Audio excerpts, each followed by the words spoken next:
హిరణ్యకశిపుడు ఆ స్తంభాన్ని ఒక్క దెబ్బ కొట్టి రమణ ఇందులోంచి అన్నాడు. అలా అనడం ఏమిటి? పెట చట చట చప్పుళ్ళు వచ్చి ఆ స్తంభం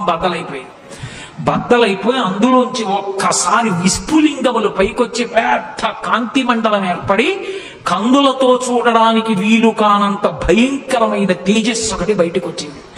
ఆ తేజస్సులోంచి పట్టుపుట్టం కట్టుకుని స్వామి నిలబడ్డారు. ఇప్పటి వరకు విష్ణుమూర్తి ఉగ్రతత్వాన్ని పొందనటువంటి వాడు అపారమైనటువంటి కోపంతో తన యొక్క పరమ భక్తుడైనటువంటి ప్రహ్లాదుని హిరణ్యకశిపుడు నిగ్రహించాడన్న కోపాన్ని ఆపుకోలేక ఉగ్ర నరసింహావతారమై వచ్చానని లోకమంతా భీతిల్లిపోతే 33 కోట్ల మంది దేవతలు ఆకాశంలో నిలబడి స్తోత్రం చేస్తుంటే హిరణ్యకశిపుడు ఆ వెలుతురు చూడలేక స్వామి చుట్టూ తిరిగి గదాదండంతో కొట్టడానికి ప్రయత్నిస్తుంటే దేవతలు విడిచిపెట్టకుండా సంహరించమంటే ఒక్కసారి పెద్ద గర్జన చేస్తూ గబగబా వెళ్ళి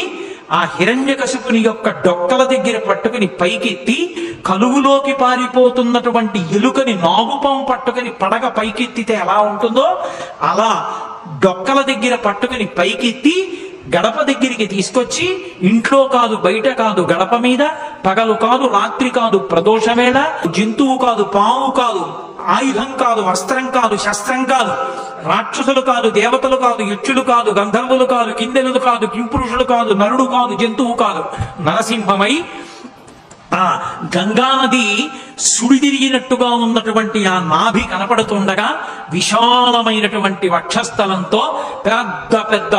ఆ దంతములతో దంష్టలతో దగ్గరగా చూస్తుంటే ఆయన ముఖం వంక చూసి మృత్యు ఆసన్నమైందని తిడివి తప్పి తలవాల్ చేసినటువంటి హిరణ్యకశిపుడిని తొడల మీద వేసుకొని పెద్దగా పెరిగినటువంటి తన గోళ్ళు ఆ కడుపులోకి దింపి చీల్చి ఆ గోళ్ళని గొడ్డళ్లుగా చేసి వక్షస్థలంలో ఉన్న ఉరప్పంజరపు ఎముకటన్నింటినీ కోసేసి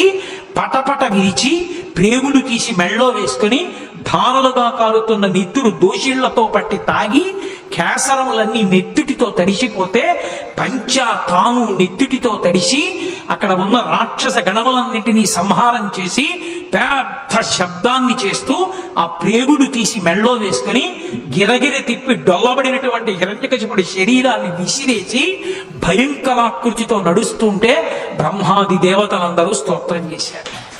ఏమి నరసింహం, ఏమి అద్భుతం, ఏమి అవతారం!